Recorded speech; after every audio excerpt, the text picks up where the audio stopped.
biz mahallamizning obro'li o'rnadorlaridan biri bo'lib O'zbekiston ekanimizni xonadonlarga tashrif buyurdik.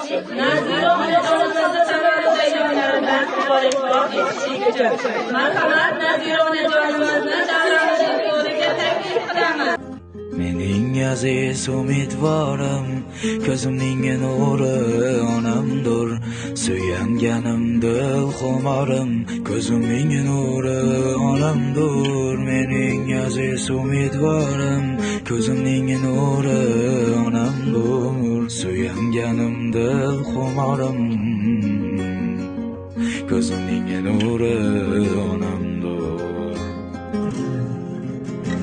Menga oltin zar kerakmas, menga dunyolar kerakmas. Baxtimga onam bo'lsa bas, ko'zimning nuri onamdir. Menga oltin zar kerakmas, menga dunyolar kerakmas. Baxtimga onam bo'lsa bas, ko'zimning nuri onamdir. Yonginamdan hech jilmagan alla lafzinim.